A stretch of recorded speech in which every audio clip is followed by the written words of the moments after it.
एक लड़की को परेशान कर रही होती हैं। लेकिन उसके बाद उसका भाई वहां पर आता है जो 10 साल पहले उसकी फैमिली से अलग हो गया था और पिछले 10 साल तक वो एक मिलिट्री ट्रेनिंग में था। वो दुनिया का बेस्ट सोल्जर और यहाँ पर आकर अपनी बहन को बचाता है। तो किसी और को कुछ करने की जरूरत नहीं।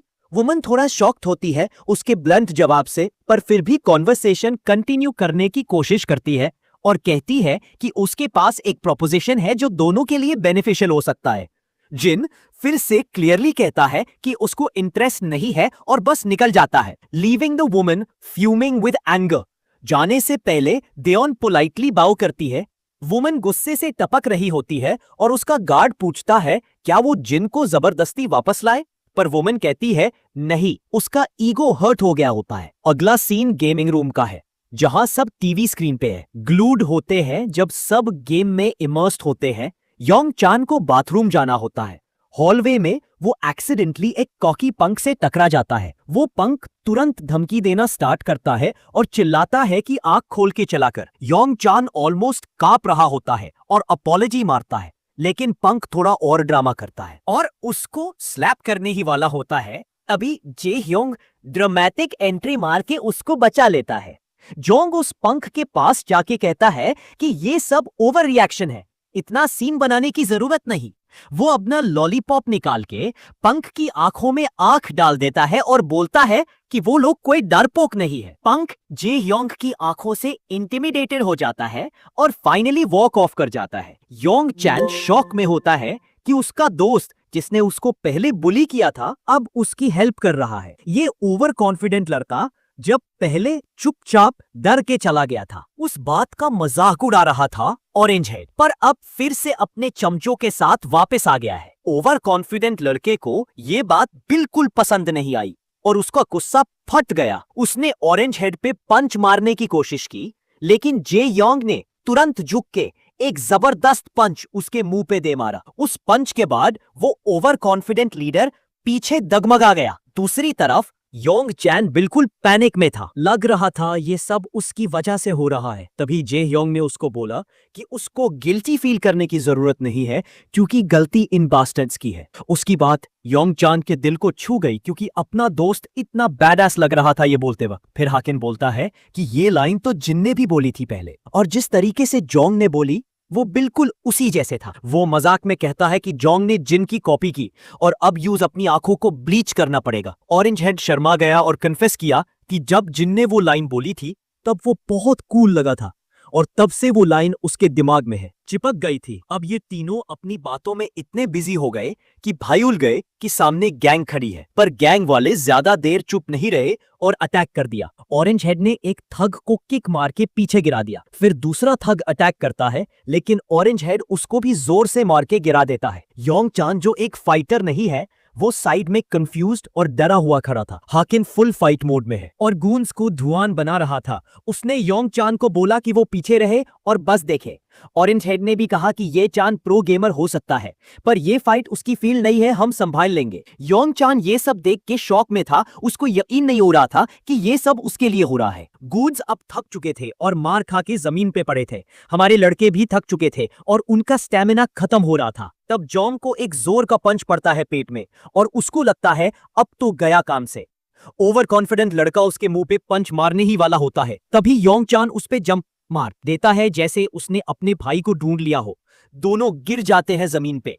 ओवर कॉन्फिडेंट लड़का योंग चान को ढकेलता है, लेकिन योंग चान उसको टाइट पकड़े रखता है। ये देख के ऑरेंज हेड अपना मौका पकड़ता है और एक हेवी किक मार देता है उस लड़के के सिर पे। इतना ब्रूटल किक था कि योंग चान की आंखों में आंसू आ जाते हैं। ऑरेंज हेड खड़ा होता है जैसे कोई बॉस हो। हकिन मजाक उड़ाता है कि योंग चान को बीच में आना पड़ा, वरना ऑरेंज हेड तो हार जाता। ऑरेंज हेड थोड़ा शर्मा जाता है और कहता है कि वो खुद ही मारने वाला था। फिर वो योंग चान की तरफ देखता है जो रोने वाला होता है और पूछता है तू ठीक है? योंग चान तुरंत कहता है कि हाँ सब ठीक है और सॉरी बोलता है कि इतनी दिक्कत उसकी वजह से हुई। सीन शिफ्ट होता है गेम रूम में, जहां हमारा लड़का फाइनली पहुंचता है, पर वहां कोई नहीं होता। वो अपने दोस्तों को कॉल करता है पर कोई फोन नहीं उठाता। तभी पीछे से कोई उसका नाम लेता है और वो मुड़ के देखता है तो उसके दोस्त होते हैं। वो हंसते हुए कहते हैं कि तू सब एक्शन मिस कर गया बेटा। बुलीज प्राउडली कहते हैं कि उन्होंने गैक टेक वाले लोगों को धोया। जब वो गेमिंग रूम के अंदर जाते हैं तो देखते हैं कि जमीन पे बहुत लोग बेहोश पड़े हैं। वो शॉक्ड हो जाते हैं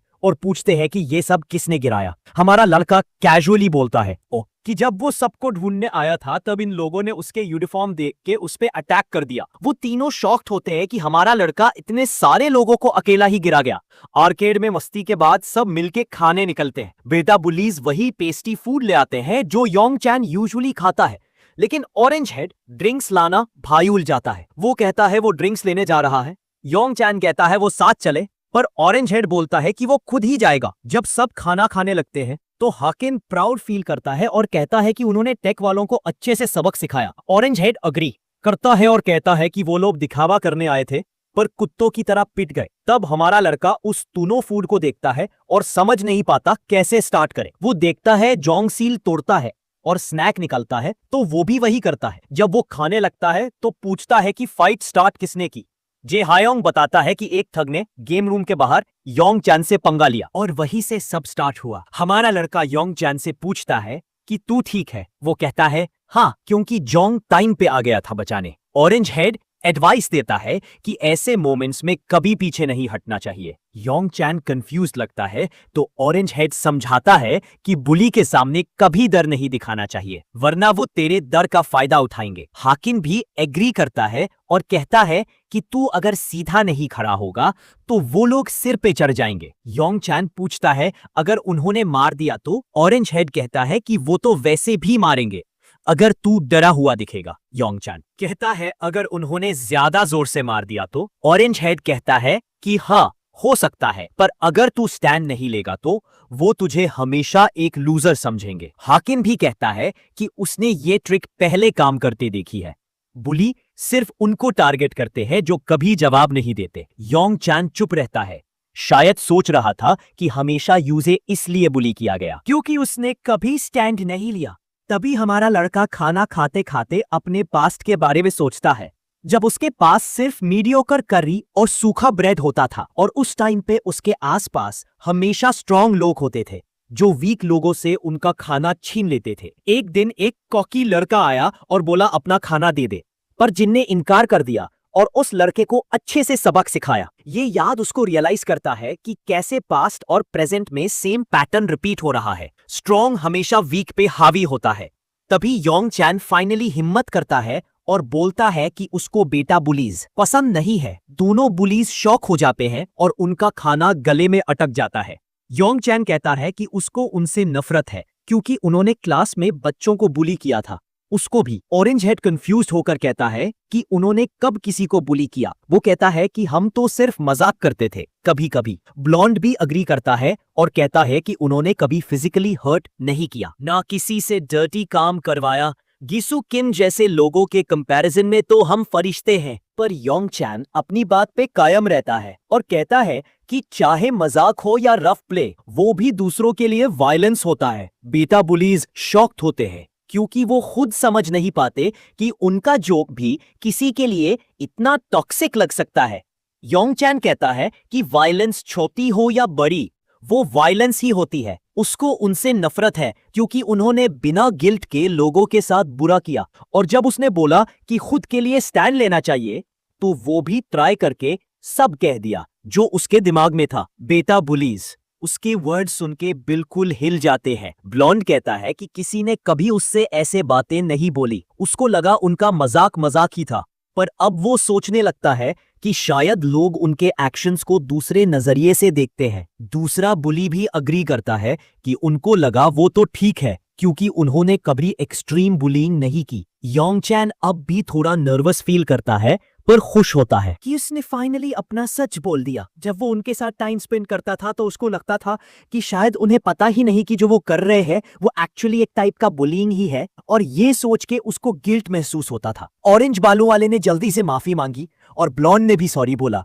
और ये एक्सेप्ट किया कि उन्हें ये नहीं पता कि चीजें कैसे सुधारी जाए, पर कम से कम वो अपॉलॉजी देना चाहते थे। दूसरी तरफ हमारा बॉय अपने खाने के साथ स्टिल मेस कर रहा था। उसने जैसे ही राइस बॉल का शेल हटाया वो ग्राउंड पे गिर गया और वो टोटली डिसअपॉइंट हो गया। अपना मील खराब देख के उसके फ्रेंड्स को समझ नहीं आया कैसे रिएक्ट करें, और जब वो राइस बॉल उठा के खाने की कोशिश करता है तो वो लोग उस पर चिल्लाने लगते हैं। फिर हम पहुंचते हैं हार्ट ऑफ द सिटी में वापस SW कॉर्पोरेशन के ऑफिस में। वही वुमन जो पहले योना की कजिन होने का क्लेम कर रही थी, वो अपने डेस्क पे बैठी होती है। तभी योना गुस्से से स्टॉर्म करके रूम में घुसती है और चिल्ला के उस वुमन का नाम लेती है। वो सैसी लेडी ऊपर देखती है और योना को स्माइल करती है, लेकिन योना उसके बोलने से पहले ही उसको कट करके एक शार्प टोन में पूछती है कि क्या उसने रिसेंटली जिन से मिली है। जी कूल बनने की कोशिश करती है और योना को याद दिलाती है कि एक्चुअली योना ही जिन का बैकग्राउंड चेक कर रही थी, क्योंकि उसको उस पर शक था।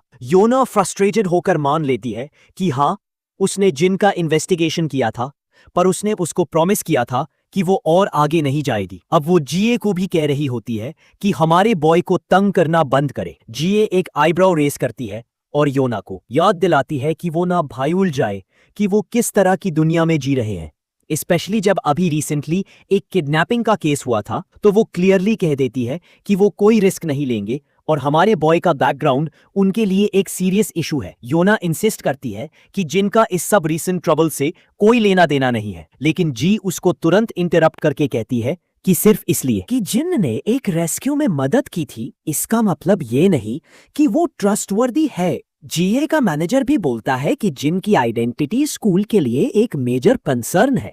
उनका कहना था कि एक स्कूल जो SW कॉर्पोरेशन से अफिलिएटेड है, उसमें किसी स्टूडेंट को फेक रिकॉर्ड्स के साथ एक्सेप्ट नहीं करना चाहिए था और वो इस बात को इग्नोर नहीं करेंगे। योना फ्रस्ट्रेशन से अपने दांत कस लेती है जब जी हल्का सा सैटिस्फाइड स्माइल करती है।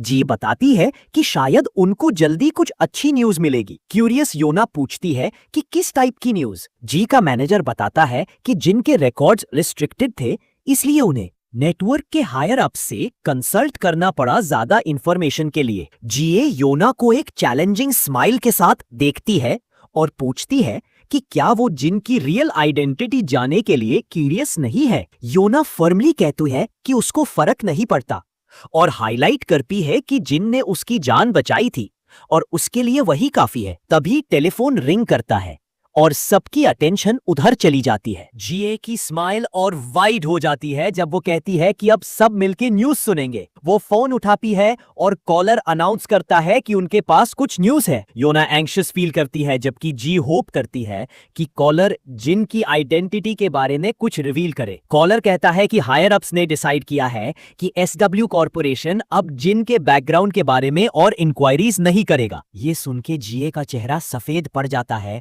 और गार्ड्स भी शॉक्ड होते हैं। जीए का फ्रस्ट्रेशन पीक पे पहुंच जाता है और वो चिल्ला कॉलर से पूछती है कि वो लोग ऐसे ही कैसे इस मैटर को छोड़ सकते हैं। क्लियरली कहता है कि SW कॉर्पोरेशन और गवर्नमेंट के बीच जो लॉन्ग टर्म रिलेशनशिप है, उसको देखते हुए उन्होंने ये डिसीजन लिया है। कॉलर बताता है कि जिन अपनी फैमिली से अलग हो गया था एक अनफॉर्चुनेट प्लेन क्रैश की वजह से, और वो बस एक यंग मैन है जो अपने घर वापस लौट आया है। वो एम्फसाइज करता है कि बेस्ट होगा कि उसको अपनी लाइफ शांति से जीने दी जाए, बिना किसी और स्क्रूटनी के। नेक्स्ट डे स्कूल में योना अपने एस्कॉर्ट के साथ एंटर करती है और सबका अटेंशन ग्रैब करती है, इंक्लूडिंग हमारे बॉयज जो क्यूरियस होते हैं। उन्हें वापस देख के इतने टाइम बाद योना उनकी तरफ सीधा देखने लगती है, जो यंग चैन को अनईजी फील करवाता है। वो उसके पास आके सिंपली पूछती है कि क्या जिन आज स्कूल में नहीं है। यंग चैन इधर उधर देख के कहता है कि वो अभी थोड़ी देर पहले यही था।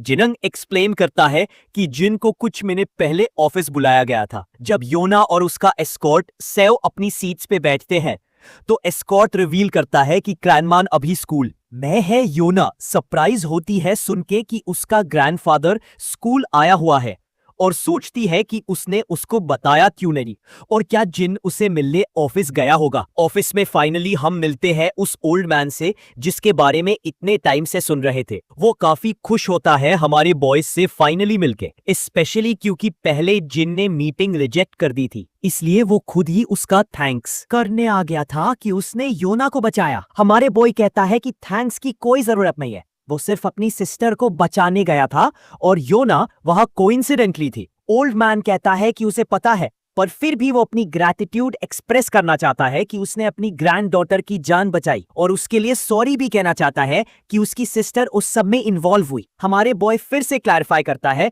कि वरी करने की जरूरत नहीं है, क्योंकि योना ऑलरेडी माफी मांग चुकी है। ओल्ड मैन थोड़ी देर चुप हो जाता है और हमारा बॉय क्लास की तरफ बढ़ने लगता है। तभी ग्रैंडपा फाइनली पूछता है कि क्या वो योना का बॉडीगार्ड बनेगा, और एक्सपेक्टेडली वो सीधा मना कर देता है और क्लियर कर देता है कि ये कोई ऐसी रिस्पॉन्सिबिलिटी नहीं है जो एक एवरेज टीनेजर निभाया सके। ओल्ड मैन उसको याद दिलाता है कि एक एवरेज टीनेजर तू एक्स स्पेशल फोर्सेस किडनैपर्स के ग्रुप को भी हैंडल नहीं कर सकता था। जिन पॉइंट करता है कि योना के पास ऑलरेडी एक इंटरनल सिक्योरिटी टीम है जो उसको एक्स गार्ड करती है। ओल्ड मैन अग्री करता है, लेकिन कहता है कि सिक्योरिटी टीम स्कूल में नहीं हो सकती, और वैसे भी योना नॉर्मली नहीं जी पाएगी अगर उसके पीछे हमेशा एक टीम लगी हो। वो बताता है कि सोको पहले उसकी सिक्योरिटी हैंडल करता था, लेकिन रीसेंट इंसिडेंट ने प्रूव कर दिया कि वो राइट पर्सन नहीं है, इसलिए वो ये जॉब जिन को देने का सोच रहा है। जिन फिर से वॉक अवे करने लगता है और कहता है कि वो हेल्प नहीं कर सकता।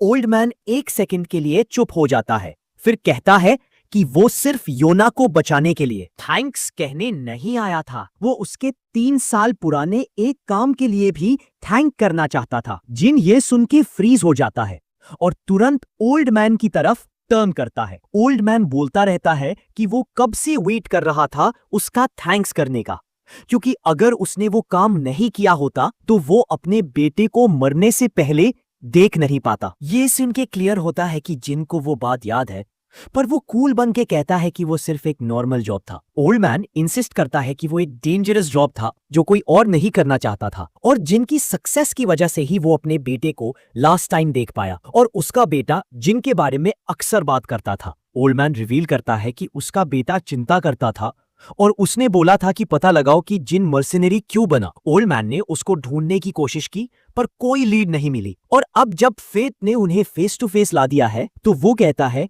कि योना एक्चुअली उसकी डॉटर है। जिनके दिमाग में पास्ट फ्लैश होता है जब उस आदमी ने मेंशन किया था कि उसकी एक बेटी है जो जिन के एज की है। फिर भी जिन क्लियर करता है कि वो योना का बॉडीगार्ड नहीं बन सकता, लेकिन वो ये जरूर कहता है कि अगर उसके साथ कुछ होता है तो वो इग्नोर नहीं करेगा। ओल्ड मैन थोड़ा शॉक होता है, लेकिन स्माइल करके कहता है कि इतना काफी है। वो फिर बोलता है कि उसके पास एक और रिक्वेस्ट है। वो चाहता है कि जिन एसडब्ल्यू के सिक्योरिटी टीम के बारे में अपनी ऑनेस्ट ओपिनियन दे। जिन पूछता है कि वो किस बात की बात कर रहा है। ओल्ड मैन बताता है कि एसडब्ल्यू की सिक्योरिटी टीम एक पुरानी और प्राउड ट्रेडिशन का हिस्सा है, शायद इतनी ज्यादा प्राउड कि वो चेंज एक्सेप्ट नहीं करते। उनका मानना है कि योना की रीसेंट किडनैपिंग भी वो हैंडल कर लेते बिना जिन की मदद के, लेकिन जैसे जैसे एसडब्ल्यू ग्रो कर रहा है थ्रेट्स भी बढ़ रहे हैं और उनकी सिक्योरिटी टीम में इनोवेशन की कमी है। ओल्ड मैन चाहता है कि जिन उनके स्किल्स का ऑनेस्टली असेसमेंट करे, और ये एक पेड असाइनमेंट होगा। जिन एक साय लेता है जैसे सब कुछ एक हेडेक हो। फिर वो फाइनली अपनी क्लास में वापस चला जाता है। जैसे ही वो एंटर करता है योना उसको ग्रीट करती है, लेकिन वो उसको क्लियरली इग्नोर करके अपनी सीट पर चला जाता है। टीचर क्लास स्टार्ट करता है और जिन साइलेंटली बैठा रहता है। वो ओल्ड मैन के वर्ड्स के बारे में सोच रहा होता है। उसको रियलाइज होता है कि योना के फादर का डेथ हो चुका है, क्योंकि ओल्ड मैन ने कहा था कि उसने अपने बेटे को मरने से पहले देखा। सीन फ्लैशबैक में चला जाता है जहां हम जिन को एक मर्सनरी के रूप में देखते हैं। सब साइट वर्कर्स एक जगह बैठे हैं और खाना खा रहे हैं। जिन किसी तरह का फूड बार खा रहा होता है जब एक आवाज उसको बुलाती है और पूछती है कि एक छोटे बच्चे जैसा दिखने वाला लड़का मर्सनरी काम कैसे करने लगा, तो तुरंत समझ आता है कि ये आदमी योना का फादर है। जैसे ही उसने जिन का चेहरा देखा उसने कहा कि उसको लगा ही नहीं कि जिन इतना यंग होगा। जिन तुरंत अपना चेहरा छुपाता है और चलने लगता है, लेकिन वो आदमी उसको एक प्लेटर देता है जिसमें टेस्टी और टेम्पटिंग खाना होता है। वो कहता है कि अपना ट्रैश फेंक दे और ये खा ले, क्योंकि उसकी एज में क्या खाता है वो मैटर करता है। दूसरी तरफ दूसरे मर्सनरीज बात कर रहे होते हैं कि उनका न्यू क्लाइंट काफी रिच लगता है और वो लोग टाउन में रोग स्कूल और एक क्लिनिक बनवा रहे हैं जहां वो सब स्टेशन है। जब सब बातें कर रहे होते हैं जिन चुपचाप गार्ड ड्यूटी पे खड़ा होता है और सुन रहा होता है। फिर वो आदमी फिर से आता है और जिन को एक चॉकलेट बार ऑफर करता है, लेकिन जिन बस नजर हटा लेता है। रात को फिर वो आदमी उसको खाना ऑफर करता है, लेकिन जिन फिर टर्न कर देता है। एक दिन जब बारिश बहुत ज्यादा हो रही होती है, वो आदमी अम्ब्रेला और कोट लेकर आता है, लेकिन जिन इन्हें भी मना कर देता है। फिर एक दिन जब जिन अपना सामान पैक कर रहा होता है छोड़ने के लिए, वही आदमी फिर आता है और कहता है कि उसको जिन की कमी महसूस होगी और बोलता है कि अगर कभी टाइम मिले तो वापस आकर मिल लेना, क्योंकि वो लोग 1 महीना और वही रहेंगे। फिर वो एक बैग जिन की तरफ फेंकता है जिसमें स्नैक्स और बेसिक मेडिकल चीजें होती है। फाइनली जिन बोलता है और पूछता है कि ये सब उसको क्यों दे रहा है। ये सुन के वो आदमी थोड़ा चौंक जाता है और हैरान होता है कि जिन कोरियन बोल रहा है। वो कहता है कि उसने पहले जिन की लैंग्वेज और इंग्लिश दोनों में ट्राई किया था, लेकिन कोई रिस्पॉन्स नहीं मिला। फिर वो कहता है कि उसकी एक डॉटर है जो जिन के एज की है और जिन उसको उसकी याद दिलाता है, इसलिए वो चिंता करता है। थोड़ी देर बाद हम एक खराब जगह में होते हैं जहां कॉन्फ्लिक्ट चल रहा होता है। फिर हम देखते हैं जिन अपने एक फेलो मर्सनरी के साथ होता है जो उसको बताता है कि जहां जिन गार्ड ड्यूटी पे था वो टाउन एक रेजिस्टेंस ग्रुप ने ले लिया है। वो बताता है कि वो लोग वेट कर रहे थे कि फॉरेनर्स कंस्ट्रक्शन कंप्लीट करें ताकि वो बिल्डिंग्स पे कब्जा ले सके, और मोस्टली लोग वहां मार दिए गए हैं। जिन की फ्लैशबैक से उसका ध्यान बेल की आवाज से टूट जाता है और वो देखता है कि योना उसको बुला रही है और पूछ रही है क्या वो फ्री है। थोड़ी देर बाद वो लोग लाउंजिंग एरिया में होते हैं जहां सेजू अपना सिर झुका के लेट अपॉलॉजी दे रहा होता है। जिन कहता है कि ऐसा कुछ नहीं है, वो उसकी वजह समझता है। योना कहती है कि उसको पता है जिन डिनाई करेगा, लेकिन दादाजी ने उसको बुलाने के लिए कहा था। जिन बिना किसी प्रोटेस्ट के हाँ बोल देता है, जिससे योना सरप्राइज हो जाती है कि पहली बार वो बिना मना किए हाँ बोल गया। फिर सीन शिफ्ट होता है जी के पास, जो फ्रस्ट्रेशन में अपने दांत दबा रही होती है। वो गुस्से में होती है कि हायर अप्स जिन की असली आइडेंटिटी क्यों नहीं बता रहे। तभी उसका मैनेजर आता है और कहता है कि वही स्टूडेंट वापस आ गया है, जिससे सुनकर जी थोड़ा शॉक होती है। एसडब्ल्यू कॉर्पोरेशन के मेंस पहन रहा होता है। सेजू पूछता है कि जिन यहाँ जॉब कैसे ले आया। सीन फ्लैशबैक में चला जाता है जहां जिन एसडब्ल्यू कॉर्पोरेशन के सिक्योरिटी पर्सनल के रिकॉर्ड्स देख रहा होता है। एक ओल्ड मैन ने उसको बोला था कि वो कुछ दिन टीम के साथ बिताए और अपने थॉट शेयर करे, क्योंकि इसके लिए अरेंजमेंट हो चुका है। प्रेजेंट में जिन सेजू को कहता है कि उसने बस सिक्योरिटी टीम में काम करने का एक्सपीरियंस लेना था, इसलिए वो यहाँ है। सोको पूछता है क्या इसका मतलब जिन बॉडीगार्ड बनना चाहता है। जिन फिर सेजू से पूछता है क्या वो ट्रेनिंग ज्वाइन नहीं कर रहा, तो सेजू बताता है कि आज की ट्रेनिंग टीम की है और वो टीम का हिस्सा है। टीम योना को एक्सक्लूसिवली एस्कॉर्ट करती है और टीम मिस जी और उनके पेरेंट्स को। फिर सीन शिफ्ट होता है ट्रेनिंग हॉल में जहां सब पर्सनल ग्राउंड पे बैठे होते हैं। एक इंस्ट्रक्टर सबको बताता है कि जिन कुछ दिन के लिए इनके साथ ट्रेनिंग करेगा। वो सेजू के क्लास का ही है और चेयरमैन ने अलाउ किया है कि वो प्रोग्राम ज्वाइन करे। एक बंदा हाथ उठाता है और पूछता है क्या ये वही स्टूडेंट है जिसने किडनैपिंग वाले केस में हेल्प की थी। सीनियर कंफर्म करता है हाँ ये वही लड़का है। जिन सबको इंट्रोड्यूस करता है और थैंक्स बोलता है कि उसको पार्टिसिपेट करने दिया। जब ट्रेनिंग शुरू होती है तो हम देखते हैं योना ऊपर से जिन को देख रही होती है। सेजू उसको बताता है कि जिन यहाँ इसलिए है क्योंकि उसने बॉडीगार्ड बनने का एक्सपीरियंस लेना था। तभी योना नोटिस करती है कि वहां और कोई भी है, जी अपने गार्ड के साथ। योना क्यूरियस होती है कि वो यहाँ क्या कर रही है। मीनवाइल जिन और बाकी सोल्जर्स हॉल में रनिंग कर रहे होते हैं ट्रेनिंग के पार्ट में। सीनियर बैक में देखता है कि जिन इजीली पेस बना रहा तो वो और तेज भगाने लगता है। काफी लैप्स के बाद सब थक जाते हैं और सीनियर ऐसे लगता है कि फेंट कर जाएगा, लेकिन जिन तो बिल्कुल रिलैक्स्ड होता है जैसे कुछ हुआ ही नहीं हो। सीनियर बताता है कि इतना भगा चुके हैं कि किसी का भी फेंट हो जाए, लेकिन जिन अभी भी रेडी लगता है 0 लैप्स के लिए।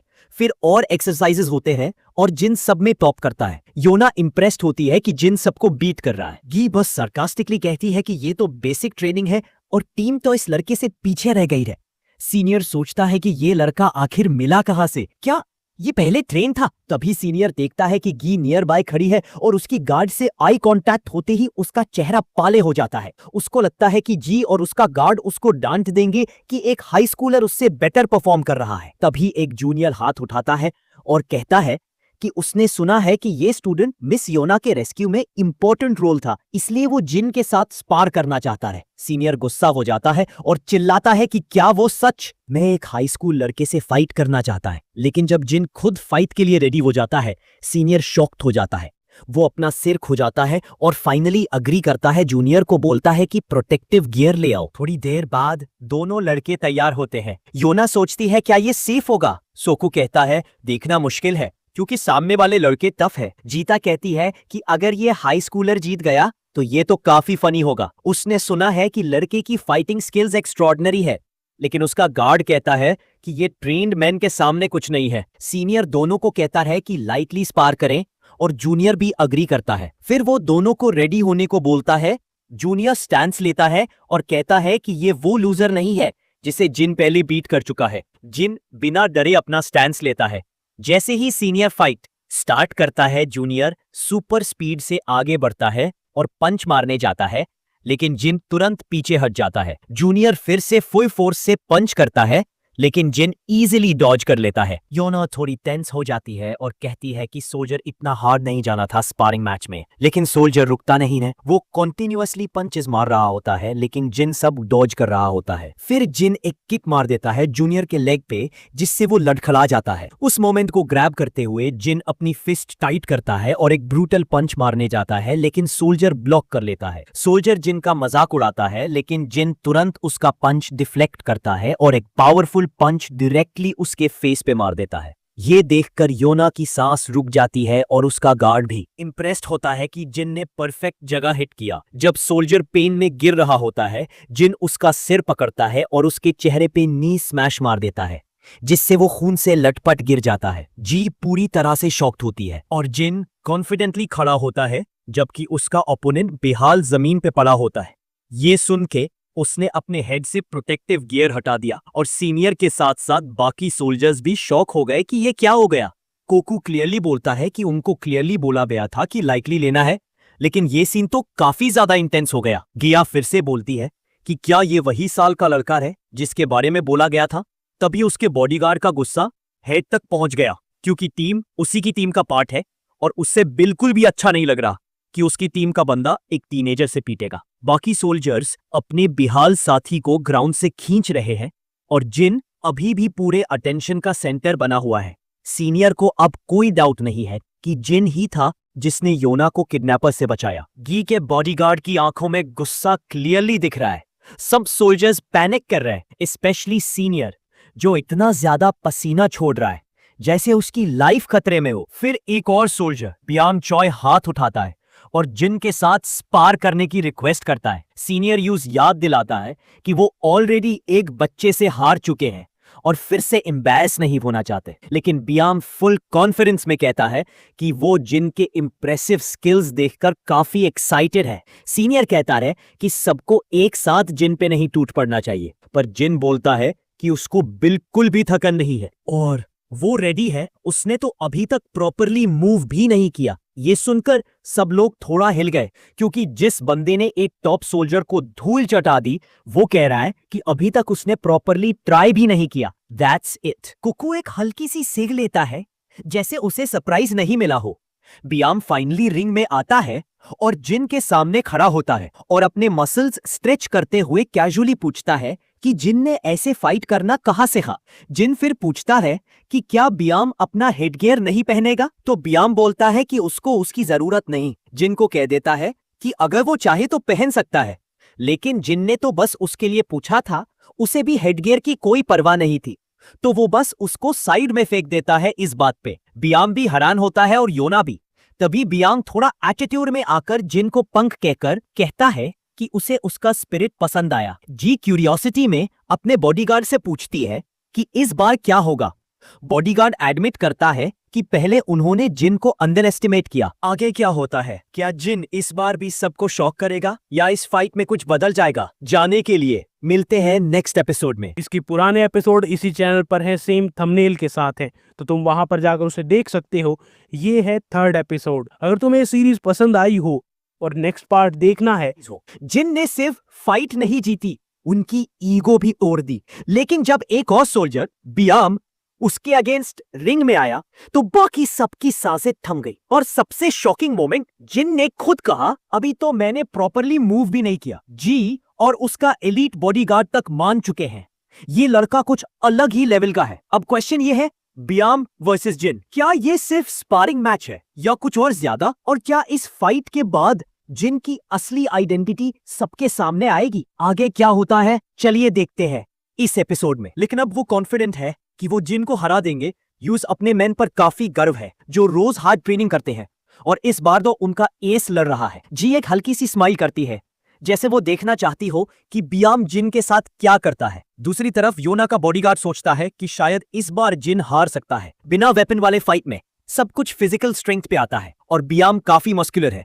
ये अलग बात है कि जिन का ट्रेनिंग रिगरस रहा हो, लेकिन रॉ स्ट्रेंथ का जो लेवल बियाम दिखाता है वो अलग ही है। फाइट स्टार्ट होती है और बियाम एटीट्यूड के साथ अपना स्टैंस लेके जिन पर पंच थ्रो करता है, लेकिन जिन इजीली साइड स्टेप करता है। जिन भी पंच ट्राई करता है लेकिन बियाम सीरियस है। वो उसका पंच डॉज करता है और तुरंत रिप्लाई में अपना पंच मारने आता है। जिन भी साइड में टिल्ट करता है और एक और पंच मारने की कोशिश करता है, लेकिन बियाम उसका हाथ पकड़ लेता है और स्माइल करता है।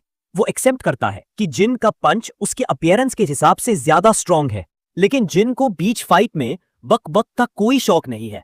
वो तुरंत एक और पंच मार देता है, लेकिन बियाम इजीली ब्लॉक कर लेता है। वो जिन की टाइमिंग की तारीफ करता है, लेकिन स्कॉफ करते हुए कहता है कि ऐसे पंचेस उसकी गार्ड को ब्रेक नहीं कर सकते, लेकिन वही उसकी गलती थी।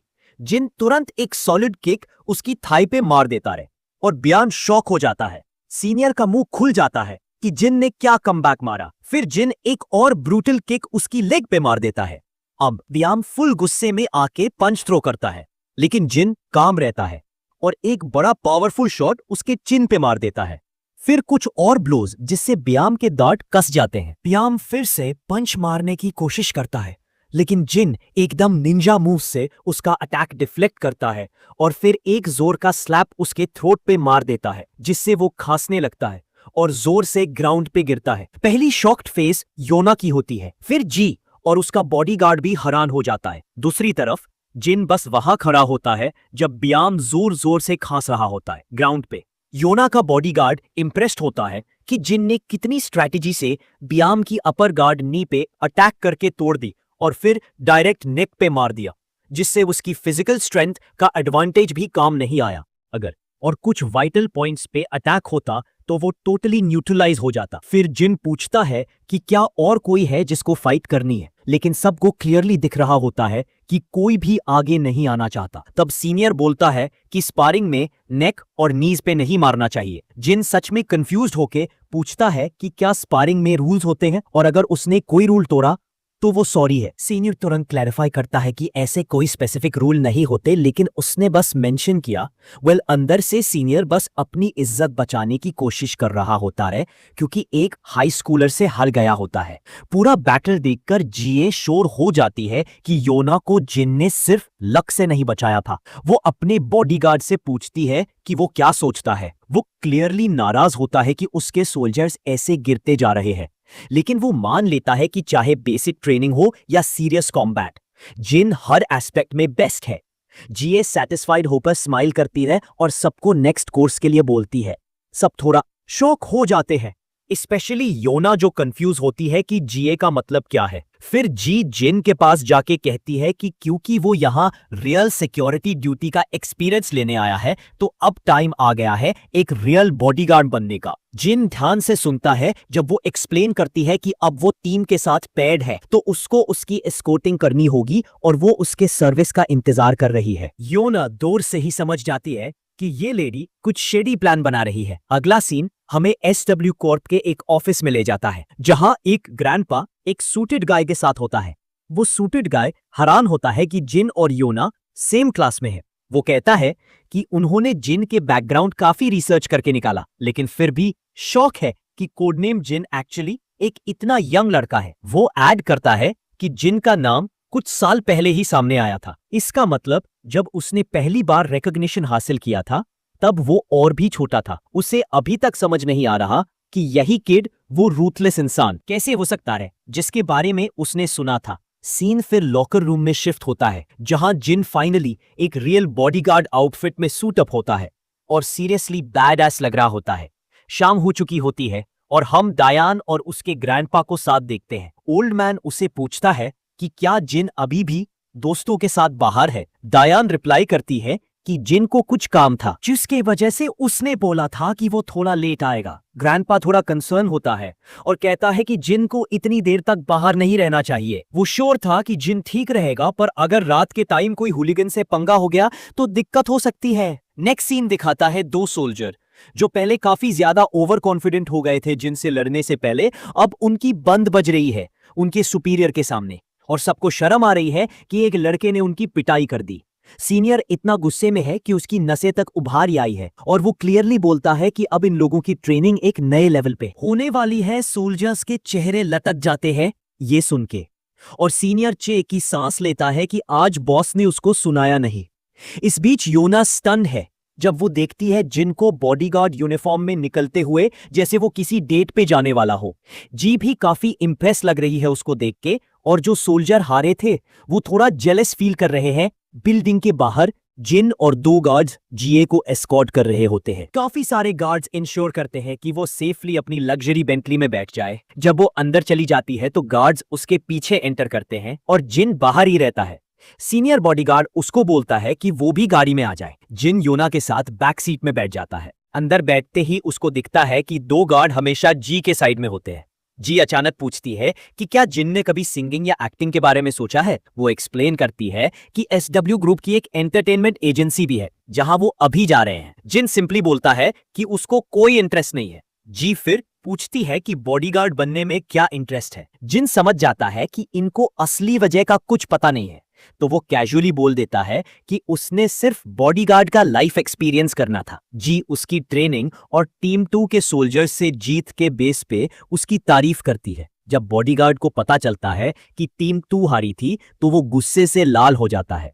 उसको इंसल्ट लगती है कि उसका टीम एक स्कूल कैंप से हार गया। जिन कामली बोलता है कि वो सिर्फ इसलिए जीता क्योंकि टीम 2 ने उसको लाइटली लिया। अगर वो लोग उसको एक रियल अपोनेंट के जैसे ट्रीट करते तो हो सकता है वो दोनों फाइट हार जाता। जी सिचुएशन को एक्नॉलेज करती है लेकिन अंदर से वो एक्सपेक्ट कर रही थी कि जिन थोड़ा ज्यादा बोस्ट करेगा, लेकिन वो ऐसा बिल्कुल नहीं करता। बॉडीगार्ड भी अमेज हो जाता है कि जिन ने हर बात इतने कामली सोच समझ के बोली। कुछ टाइम बाद वो लोग डेस्टिनेशन पे पहुंचते हैं।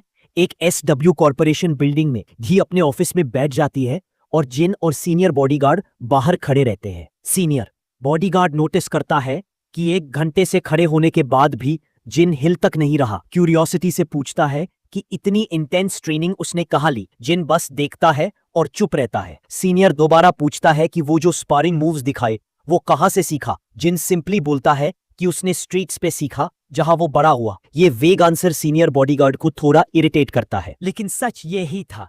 सीन फ्लैशबैक में चला जाता है जहां दिखते हैं कि जिन सच में सड़कों पे ही ये सब सीखता था। गोलियां चल रही हैं और वो अपने दोस्त के साथ भाग रहा है। रोप्स चढ़ रहा है ताकि ट्रीज के टॉप तक पहुंच सके। हार्श वेदर में ट्रेन सोल्जर्स और किलर्स का सामना कर रहा है लेकिन कभी भी पीछे नहीं हटता। जब वो वापस रोड पे निकलते हैं तो उनकी कार हाईवे पे तेज दौड़ रही होती है। जी पूछती है कि क्या वो ठीक है क्योंकि काफी लंबा दिन हो गया है। वो कहता है हाँ वो ठीक है। जी को थोड़ा ऑड लगता है क्योंकि आज उसका पहला दिन है। वो कंफर्म करता है कि हाँ ये उसका फर्स्ट टाइम है। सीनियर बॉडीगार्ड सोचता है कि ये तो टिपिकल जिन है। रूट स्टार्ट होने के बाद से उसने एक भी सवाल नहीं पूछा, ना उसने डिनर स्किप होने पर रिएक्ट किया, जैसे उसको पता हो कि सिक्योरिटी का काम ऐसा ही होता है। जब तक इंस्ट्रक्शन नहीं मिले वो अपनी जगह से हिला तक नहीं।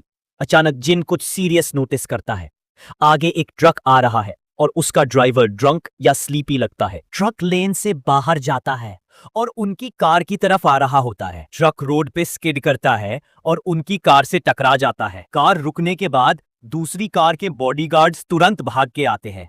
एयरबैग्स ओपन हो चुके हैं। सीनियर बॉडीगार्ड तुरंत बैक सीट चेक करता है और जो देखता है उसके होश उड़ जाते हैं। जिन ने जीए को पकड़ के प्रोटेक्ट कर लिया था। क्रैश के वर्स्ट इंपैक्ट से बॉडीगार्ड अमेज है कि जिन ने 1 सेकंड में रिएक्ट करके इतनी जल्दी प्रोटेक्ट किया, लेकिन जीए तुरंत जिन से खुद को अलग कर लेती है। दूसरा बॉडीगार्ड उसके पास आता है और पूछता है क्या वो ठीक है। बाकी गार्ड्स भी आ जाते हैं और डिस्कस करते हैं क्या हुआ। एक रिपोर्ट देता है कि ट्रक ड्राइवर डेफिनेटली ड्रंक था। जूनियर गार्ड कहता है ड्राइवर अनकॉन्शियस लग रहा है और उनको उसको गाड़ी से निकाल रहे हैं। सीनियर गार्ड बोलता है एम्बुलेंस बुलाएं, ड्राइवर को सिक्योर करें और पूरे मैटर का पता लगाएं। अंदर जीए जिन की तरफ देखती है। जो चुप बैठा है वो शॉक होती है और पूछती है क्या वो ठीक है। जिन सिर्फ हाँ में सिर हिलाता है। की कहती है कि शायद वो हर्ट हुआ हो और हॉस्पिटल जाना चाहिए चेकअप के लिए। जिन रिप्लाई करता है कि वो सीट बेल्ट हमेशा पहने, चाहे बैक सीट में ही क्यों ना हो। ये सुनकर जी को कुछ समझ नहीं आता कैसे रिएक्ट करे। घर पे दियोन किचन में डिलिशियस खाना बना रही होती है। जिन लिविंग रूम में आके पूछता है क्या वो लंच बना रही है। वो बोलती है कि वो ग्रैंडपा के लिए बना रही है और उनके लिए भी बचा के रखेगी। जिन याद दिलाता है कि ग्रैंडपा ऑलरेडी वर्क पे जा चुके हैं। दियोन कहती है कि वो उनके ऑफिस में ले जाएगी जैसे पहले ले जाती थी, लेकिन जब से जिन वापस आया है तब से नहीं गई। जिन कहता है कि वो भी चलेगा उसके साथ और स्माइल देता है। बाद में सिटी के एक बिजी एरिया में ग्रैंडपा अपने एक फेलो ऑफिसर के साथ बातचीत कर रहा होता है। ऑफिसर मजाक में पूछता है क्या उसने लॉटरी जीती है क्योंकि वो इतना हैप्पी लग रहा है।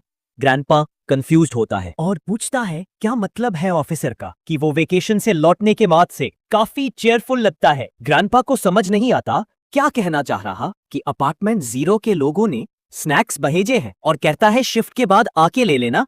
ग्रैंडपा कहता है कि वो आ जाएगा जब तक वो रिसाइकलिंग सॉर्ट कर लेता रहे। जैसे ही वो कचरा डब्बे में डाल रहा होता है वो रिफ्लेक्ट करता है कि शायद वो जिन के वापस आने से इतना खुश हो गया कि सबको पता चल गया। अचानक ग्रैंडपा को कुछ शोर सुनाई देता है।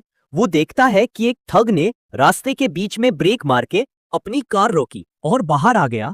पीछे एक और आदमी उसको कहता है कि कार हटाओ और रास्ते का ब्लॉक मत करो, लेकिन वो कॉकी ठग अपनी स्पोर्ट्स में 2 डिस्पोजेबल ग्लासेस लेके और एक स्मग एटीट्यूड के साथ दूसरे आदमी को बालियां देके कहता है कि चुप रहो, मैं बस 1 मिनट में आता हूं। फिर वो ग्लासेस फेंकता है, पर इतनी केयरलेसली कि वो बिन में जाने के बजाय जमीन पर गिर जाते हैं। ग्रैंडपा को एक्स्ट्रा काम मिलता है। वो तुरंत वो गिरी हुई कचरा उठाता है। तभी ठग की गर्लफ्रेंड जो कार में ही बैठी है कहती है कि ये ट्रैश का बैग भी फेंको। ठग बिन तक जाने की तकलीफ नहीं करता, बस दूर से थ्रो करता है। जैसे एक्सपेक्टेड था, ग्रैंडपा फिर से वो गंदा काम उठाता है। ठग अपनी कार लेके जूम कर जाता है। जब ग्रैंडपा कचरा सही जगह रख रहा होता है उसको एक जाना पहचाना आवाज सुनाई देता है। वो मुड़कर देखता है कि उसके बच्चे उसको मिलने आए हैं। ग्रैंडपा बहुत खुश होता है उनको देखकर, लेकिन फिर भी पूछता है कि वो यहाँ क्या कर रहे हैं। बच्चे बताते हैं कि वो उसके लिए लंच लेके आए हैं। ग्रैंडपा कहता है कि इतनी तकलीफ लेने की जरूरत नहीं थी, वो कुछ पास से खरीद लेता। दियोन आसपास देखता है और नोटिस करता है कि ग्रैंडपा रिसाइकलिंग कर रहा है। वो कहता है कि अच्छा है पहले ही निपटा लो वरना बाद में सब पाइल अप हो जाता है। एक प्यारी लड़की ऑफर करती है हेल्प करने के लिए, लेकिन ग्रैंडपा तुरंत कहता है कि कपड़े गंदे मत करो। लेकिन डायन ऑलरेडी डिसाइड कर चुकी होती है और कहती है कि बाद में धो लेगी। फिर सब मिलके ट्रैश सॉर्ट करने लगते हैं। हमारा हीरो चुपचाप खड़ा होके खुशी से स्माइल करता है फैमिली के साथ। थोड़ी देर बाद लड़कियां ब्लश करते हुए एक डायरेक्शन में देख रही होती है। शायद वो हमारे हैंडसम बॉय को देख रही है। बैकग्राउंड में मिस्टर चा और उसका लाकी दिखते हैं जो हॉस्पिटल से डिस्चार्ज होने के बाद अपने अपार्टमेंट से निकल रहे होते हैं। अचानक मिस्टर चा देखता है कि हमारा बॉय कुछ ट्रैश सॉर्ट कर रहा है और उसे समझ नहीं आता कि वो यहाँ क्या कर रहा है। चा का लाकी ओल्ड मैन को पहचान लेता है और रियलाइज करता है कि ये वही ग्रैंडपा है जो उस दिन उन्होंने देखा था जब वो उस लड़के को लेने आए थे। सुन के चा को सब समझ आ जाता है और वो गेस करता है कि वो लड़की हमारे बॉय की सिस्टर होगी। उसको हमारे बॉय का इतना प्यारा स्माइल देख के अजीब लगता है कि ये बंदा स्माइल भी करता है और अब उसको लगता है कि ये सच में एक नॉर्मल टीनेजर जैसे ही दिखता है। लैटी सजेस्ट करता है कि चलो जाकर के हेलो बोलते हैं, पर चो कहता है कि ऐसे मोमेंट्स को हम जैसे लोग यूजुअली खराब कर देते हैं, इसलिए बेटर होगा कि हम कुछ खाने चलते हैं। फिर दिखाते हैं कि वो स्वीट फैमिली इन पार्क में लंच एंजॉय कर रही होती है। तीनों हंसते खेलते लंच कर रहे होते हैं। लंच के बाद दियोन गुड बाय कहता है और सब निकल जाते हैं। जब शाम होती है ग्रैंडपा भी अपना काम निपटा कर घर जाने लगता है, खुशी से स्माइल करता हुआ। तभी उसको वही कॉर्वेट दिखती है जो उसमें दोपहर में देखी थी जब वो थूक आया था कचरा फेंकने। ग्रैंडपा थूक के पास जाता है और पोलाइटली कहता है कि यहाँ पार्किंग अलाउड नहीं है, ये जगह। एंट्री ब्लॉक करती है और बच्चों के लिए डेंजरस है, इसलिए वो सजेस्ट करता है कि लॉट में पार्क करे। थग सार्कास्टिकली कहता है कि एक बूढ़े आदमी की बात क्यों माने और बोलता है कि वो अपनी कार जहां चाहे वहां पार्क करेगा। ग्रैंडपा समझाने की कोशिश करता है, पर उस थग के साथ वाली ब्लॉन्ड वुमन उसको धमकाती है कि वो सिर्फ एक गार्ड है और पूछती है कि क्या वो जॉब से निकालना चाहता है।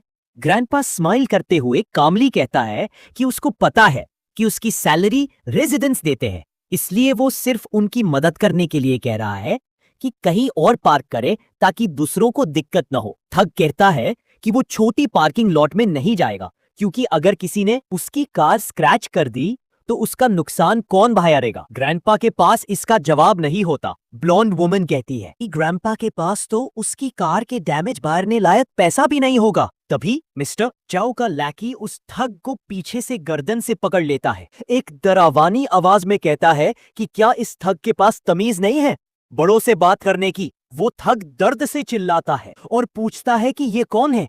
लैकी अपना चेहरा सामने लाता है जो दर्द से भयाउत भी भाग जाए और कहता है कि तुझे पता क्यों चाहिए। थग बिल्कुल डर जाता है उसकी शक्ल देखकर। लैकी उस थग को खींच के साइन करता है और बोलता है चुप रहो और अपनी कार हटाओ। वो वार्निंग देता है कि अगर दोबारा इस जेंटलमैन को तंग किया तो दोनों की पिटाई कंफर्म है। वो डिस्गस्टिंग कपल तुरंत अपनी कार में बैठ के निकल जाता है। लैकी ग्रैंडपा से स्माइल करके पूछता है कि सब ठीक है। ग्रैंडपा कंफ्यूज्ड होकर सिर्फ थैंक यू बोलता है। फिर वो याद दिलाता है कि जिन उसका दोस्त है और आज उसने जिन को ग्रैंडपा के साथ काम करते देखा। ग्रैंडपा के दिमाग में बेल बजती है और याद आता है कि ये वही बंदा है जो एक दिन उनके घर जिन से मिलने आया था। सीन कट होता है मिस्टर चौ के तरफ पे, जहां लैकी अपने बॉस चौ से मिलता है। चौ खुश है कि फ्रैक्चर के बावजूद वो दूसरे हाथ से ड्रिंक एंजॉय कर रहा है। लैकी कहता है कि अगर वो नहीं होता तो ग्रैंपा को उस छोटे ठग से और ज्यादा दिक्कत होती। चौ हंसता है और नोट देता है, कहता है कि आजकल के लड़के कितने बदतमीज होते जा रहे हैं। तभी अचानक जिन अंदर घुस आता है और उसका एक्सप्रेशन बहुत ही टेरिफाइंग होता है। चौ तुरंत पसीना पसीना हो जाता है, क्योंकि जिन ऐसा बंदा है जिसे वो कभी नाराज नहीं करना चाहता।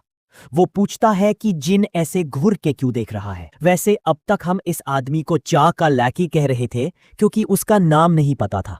अब उसका नाम रख लेते हैं मसलमैन। जिन अपना फोन निकालता है और एक सेल्फी दिखाता है जिसमें मसलमैन और ग्रैंडपा एक साथ है। ग्रैंडपा ने पहले भी बताया था कि उसका एक दोस्त उसी अपार्टमेंट में रहता है जहां वो काम करता है। मसलमैन ब्लश करता है, थोड़ा खुश भी होता है और थोड़ा शर्माता भी, पर जिन का एक्सप्रेशन गुस्से से भायरा होता है और वो मसलमैन से पूछता है कि क्या ये कोई थ्रेट है। चा और मसलमैन दोनों डर जाते हैं कि जिन इस बात को गलत ले रहा है और वो दोनों उसके गुस्से का शिकार नहीं बनना चाहते। जैसे जैसे हमारा हीरो का गुस्सा बढ़ता है, मसलमैन हिलता है और तुरंत एक्सप्लेन करता है कि ये सिर्फ एक गुडविल का जेस्चर था और वो जिन से रिक्वेस्ट करता है कि प्लीज पहले सुन लो। सीन शिफ्ट होता है SW कॉर्पोरेशन में, जहां जीए अपने गार्ड से पूछती है कि वो लड़का कैसा है। गार्ड थोड़ी देर चुप रहता है, फिर कहता है कि वो अभी टीम 3 के साथ ट्रेनिंग सेशन कंप्लीट कर रहा होगा। जीए पूछती है कि क्या जिन को हॉस्पिटल ले जाया गया था और डॉक्टर ने क्या कहा। बॉडीगार्ड बताता है कि जिन को कुछ ब्रूसेस हुए हैं पर कुछ सीरियस नहीं है। गा सोचती है कि ने टाइम पर उसकी जान बचाई थी और ये साफ होता है कि उसके दिल में जिन के लिए कुछ सॉफ्ट फीलिंग्स है। वो अपने बॉडीगार्ड से कहती है कि जिन के बारे में चेक करते रहो, क्योंकि कार एक्सीडेंट के बाद कब क्या सिम्टम्स आए पता नहीं। उसको टेंशन है कि अगर मीडिया को पता चल गया कि वो एक्सीडेंट स्टेज था और जिन हर्ट होगा तो बड़ा इशू बन जाएगा। मुझे तो पहले से डाउट था कि ये एक्सीडेंट स्टेज था। वो लोग सिर्फ जिन की कैपेबिलिटी देखना चाहते थे। फिर जिन फिर से अपना स्कूल यूनिफॉर्म पहने दिख देता है। सोको उसको देख के पूछता है कि क्या हो रहा है, क्योंकि लग रहा है कि जिन अपने पिछले सेशन के मुकाबले इस बार होल्ड बैक कर रहा है। जिन कहता है कि वो सबसे पंगा नहीं लेना चाहता। फिर वो सेजू से पूछता है कि वो सिक्योरिटी टीम के साथ अभी भी क्यों घूम रहा है, जबकि उसको लगा था कि उसका ट्रेनिंग कंप्लीट हो गया है। सोकचू साई करता है और कहता है कि कॉन्ट्ररी टू बिलीफ वो कभी ऑफिशियली गार्ड था ही नहीं। वो सिर्फ अपने फैमिली के वजह से शुरू हुआ था और क्योंकि वो योना के साथ बड़ा हुआ था। वो कहता है कि वो अच्छा बॉडीगार्ड था, इसलिए कंटिन्यू किया। लेकिन जब उसने देखा कि जिन ने योना को किडनैपर से बचा लिया, तो उसको रियलाइज हुआ कि वो जितना समझता था उतना स्किल्ड नहीं है। इसलिए उसने डिसाइड किया कि उसको और इंप्रूव करना चाहिए। सेओ कहता है कि उसने अपना ट्रेनिंग SSW से लिया था, पर वो क्यूरियस है कि जिन ने अपने स्किल्स कहां से सीखे, क्योंकि वो एक ट्रेन प्रोफेशनल लगता है। जिन सिंपली कहता है कि उसने ये सब स्ट्रीट से सीखा जहां वो रहता था। वहां जिन को लगता है कि जिन पूरी सच नहीं बोल रहा, लेकिन वो डिसाइड करता है कि ज्यादा प्रेस ना करे। जब वो मेंस लॉकर रूम में तैयार हो जाते हैं और बाहर निकलते हैं, तो वो देखते हैं कि योना बाहर खड़ी सब कुछ सुन रही होती है। जिन उसके साथ बात करने की जरूरत नहीं समझता और सीधा चल पड़ता है, लेकिन योना तुरंत बोल पड़ती है और पूछती है क्या वो आज भी फील्ड वर्क ट्राई नहीं करेगा। जिन कंफ्यूज लगता है और योना हल्की सी ब्लश करती है जब वो एक्सप्लेन करती है कि उसे लगता है कि ये एक अच्छा मौका है साथ टाइम स्पेंड करने का और ज्यादा टाइम नहीं लगेगा। जिन चुप रहता है। उसका गार्ड और कोकू भी कुछ नहीं बोलते उसकी अजीब रिक्वेस्ट सुनने के बाद। थोड़ी देर बाद कुछ गार्ड्स बाहर स्टेशन होते हैं जब योना और जिन एक स्टॉल पर रुकते हैं कुछ खाना खरीदने। योना एक्साइटेडली बताती है कि उसने US में होने के दौरान कप नूडल्स और ट्रायंगल किम्बैप्स को बहुत मिस किया। जिन अपने ट्रायंगल किम्बैप्स को देखता है और उसको एक अनप्लेजेंट मेमोरी याद आती है जहां उसका खाना रैपर से गिर गया था। कोकू को वो जगह थोड़ी अजीब लगती है खाने के लिए। योना नोटिस करती है और जिन से पूछती है क्या वो कुछ नहीं खाएगा। तब जिन कहता है कि उसको नहीं लगता वो उसके साथ खाना खाना चाहिए क्योंकि वो तो उसकी गार्डिंग कर रहा है। योना ये सुन के हैरान होती है और कोकू तुरंत एक्सप्लेन करता है कि अभी टीम योना के एस्कॉर्ट के लिए रिस्पॉन्सिबल है और उनका काम है क्लोज से गार्ड करते हुए ऐसे बिहेव करना जैसे वो उसके साथी हो। योना चार्मिंगली सबसे कहती है कि बस खाना शुरू करो। कोकू सोचता है कि योना ने जानबूझकर उसके घर के पास वाले कन्वीनियंस स्टोर को चुना क्योंकि अगर वो किसी और अच्छी जगह ले जाती तो जिन मना कर देता। फिर योना बात छेड़ती है उस एक्सीडेंट की जो हुआ था जब जिन जाय को एस्कॉर्ट कर रहा था और पूछती है क्या वो ठीक है। जिन कहता है हाँ सब ठीक है, जबकि वो ट्रायंगल किम्बाप्स की पैकेजिंग को घूर रहा होता है। योना फिर पूछती है क्या जी ने उसको ज्यादा तंग किया क्योंकि जी काफी डिमांडिंग और हार्श मानी जाती है। जिन सिंपली कहता है सब कुछ स्मूथली चला। योना को ये बात थोड़ी अजीब लगती है क्योंकि जी ऐसे नहीं है। वो कहती है जी सिर्फ तब मुस्कुराती है जब वो दूसरों को इंसल्ट करती है। जब वो बातें कर रहे होते हैं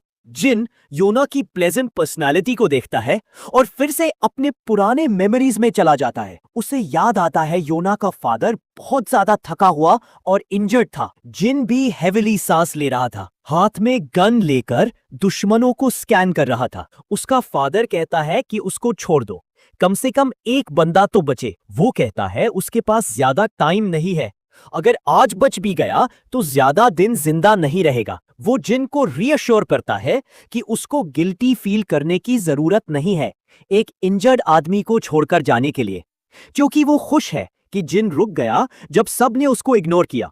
उसका सिर्फ एक रिग्रेट है कि वो अपनी बेटी का चेहरा लास्ट टाइम नहीं देख पाया। जिन उसको कहता है कि सैड मत हो, अगर वो अभी भी जिंदा है तो बस उठ जा और अपनी डॉटर को मिलने चल। उसके वर्ड्स सुन के उसके फादर के चेहरे पे एक होप का स्पार्क आता है, चाहे सिचुएशन कितनी भी डार्क हो। फ्लैशबैक फेड होता है और जिन योना की तरफ मुड़ के कहता है क्या हम दोनों अकेले थोड़ी देर बात कर सकते हैं। योना थोड़ा स्टार्टल्ड हो जाती है और उसका सवाल रिपीट करती है, सिर्फ हम दोनों? जिन हाँ में जवाब देता है तो कोको पोलाइटली थोड़ा दूर चला जाता है, बोलता है कि वो उनको थोड़ा स्पेस दे रहा है। जब वो अकेले हो जाते हैं योना पूछती है क्या हुआ अचानक से, क्या बात करनी थी। जिन कामली एक नाम बोलता है, इंगुक सिन। योना तुरंत पहचान जाती है कि ये उसके फादर का नाम है और उसको और भी कंफ्यूजन होती है कि जिन ये नाम अचानक क्यों ले रहा है। जिन फिर पूछता है तुम्हारे फादर कैसे थे। योना थोड़ी कंफ्यूज होती है, उसको समझ नहीं आता जिन किधर ले जा रहा है ये कॉन्वर्सेशन। फिर वो स्लोली एक्सप्लेन करती है कि उसका फादर एक बिजी आदमी था जो मोस्टली अब्रॉड काम करता था। वो दोनों ज्यादा क्लोज नहीं थे क्योंकि रेयरली मिलते थे। वो कहती है कि उसके फादर बीमार हो गया था और डॉक्टर्स ने बोला था कि उनके पास ज्यादा टाइम नहीं है, फिर भी उसने काम छोड़ा नहीं और अब्रॉड में ही बीमार पड़ गया। योना बताती है कि उसको अभी तक समझ नहीं आता कोई अपना लास्ट टाइम कैसे काम में बिता सकता है instead of being with family. वो अपने फादर से मिलने जा रही थी क्योंकि वो फ्लाइट हैंडल नहीं कर सकते थे। लेकिन वो उनसे मिलने से पहले ही मर गए। वो कहती है कि उसका फादर काम करते करते मर गया, बिना अपनी बेटी से लास्ट टाइम मिल पाए। और सच कहूं तो उसके मन में अब भी उसके लिए रिजेंटमेंट है। वो एक्सेप्ट करती है कि अगर जिन ने उसको किडनैपिंग से बचाया ना होता तो वो इतना ओपन अप भी नहीं करती। फिर जिन के दिमाग में एक और फ्लैशबैक आता है, एक कंस्ट्रक्शन साइट का। वहां योना का फादर जिन से कहता है कि वो ये सब कर रहा है क्योंकि उसको लगता है वो एक पेरेंट होने के नाते कुछ करना चाहता है इन बच्चों के लिए, क्योंकि सिर्फ इसी तरह वो अपनी बेटी का सामना कर पाएगा। वो एक्सेप्ट करता है कि वो एक अच्छा फादर नहीं था। अगर उसको पहले पता होता तो वो अपनी डॉटर के साथ ज्यादा टाइम बिताता। उसके लिए फैमिली सबसे इंपॉर्टेंट थी। प्रेजेंट में वापस आके जिन योना को रिवील करता है कि उसके फादर ने अपना लास्ट दिन भी उसके लिए काम करते हुए बिताया। योना शॉक में आ जाती है और पूछती है कि वो क्या कह रहा है। जिन बताता है कि वो यहाँ एक क्लाइंट का फाइनल रिक्वेस्ट डिलीवर करने आया है।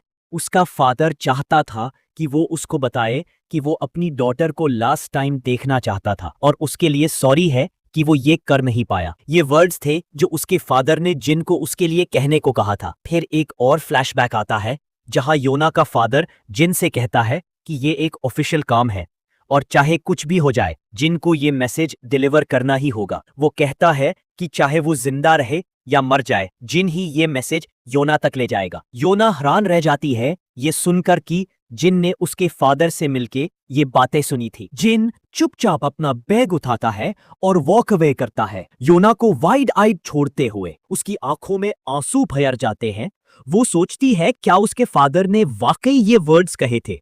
लगता है कि जिन अपने खुद के डेवलपमेंट आर्क से गुजरता जा रहा है और अब उसको वो बातें समझ आ रही है जो पहले नहीं आई थी।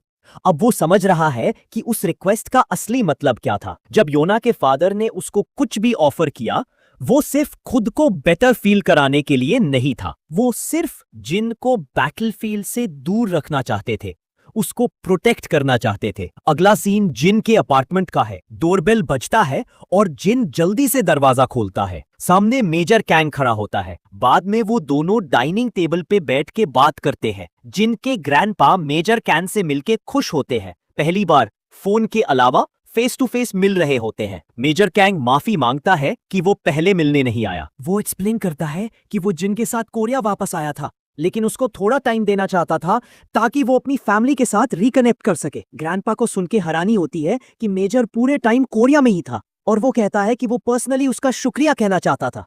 ग्रैंडपा बोलता है कि पहले तो उसको लगा कैंग एम्बेसी का एम्प्लॉई था, लेकिन जब पता चला कि वो बंदा था जिसने जिन को वापस घर लाया तो वो शॉक में आ गया। मेजर कैंग खुशी से बताता है कि वो भी जिन के बिना जिंदा नहीं बच पाते। ग्रैंडपा रिस्पेक्टफुली सर हिलाता है और कहता है कि अगर मेजर कैंग नहीं होता तो शायद जिन कभी घर लौट के नहीं आता। वो कहता है थोड़ा लेट सही, लेकिन वो फिर भी उसका शुक्रिया अदा करता है। मेजर कैन थोड़ा नर्वस हो जाता है, क्विकली बोलता है कि इसकी जरूरत नहीं थी। फिर ग्रैंडपा पूछता है कि एक मिलिट्री ऑफिसर जिन से कैसे मिला।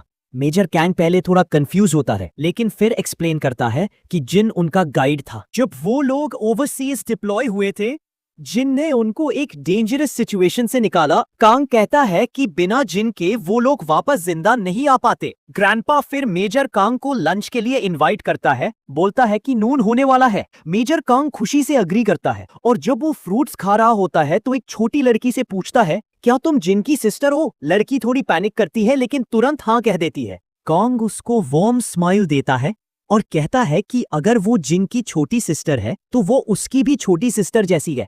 वो मजाक में बोलता है कि अब उस लड़की के पास 2 स्टाइलिश ब्रोस है जिनके साथ वो हैंग आउट कर सकती है।